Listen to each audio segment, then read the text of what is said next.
Shtetet e Bashkuara ndërmorën të shtunën mbrëmje një tjetër valë sulmesh ajrore ndaj Iranit duke goditur objektiva të mbrojtjes ajrore të sistemeve të vëzhgimit bregdetar, atë që Komanda Qendrore Amerikane CENTCOM e cilësoi si përpjekje për dobësuar aftësitë ushtarake të Teheranit dhe për të mbrojtur lundrimin tregtar në ngushticën e Hormuzit. Sipas CENTCOM-it, sulmet kishin në shënjestër edhe njësitë e Gardës Revolucionare Islamike, të cilat Washingtoni akuzon për sulmin me raketa balistike dhe dron ndaj forcave amerikane në Jordani të premten, ku mbetën të vrarë 2 ushtarë amerikan, ndërsa një tjetër rezulton ende i zhdukur. Nga ana tjetër, mediat shtetërore iraniane raportuan se ishulli i Keshëm në ngushticën e Hormuzit ishte një nga objektivat e bombardimeve amerikane. Pak orë pas sulmeve, ushtria iraniane njoftoi se kishte ndërmarrë sulme me dron ndaj 2 bazave ushtarake amerikane në Kuvajt. Sipas agjencisë iraniane Tasnim, e afërt me Gardën Revolucionare, objektivat ishin depoja ushtarake amerikane në Kemp Udairi dhe baza ajrore Ali al-Salam. CENTCOM për i të ditur se sulmet amerikane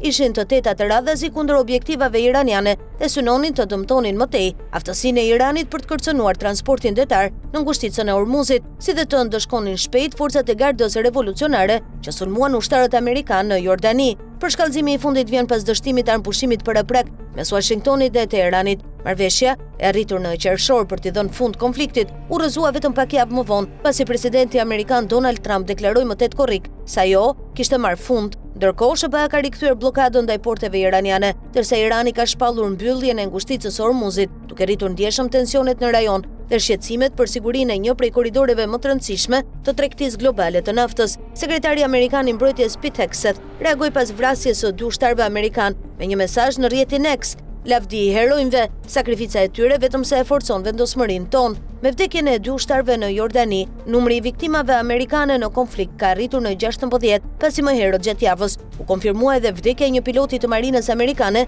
që rezultonte i zhdukur.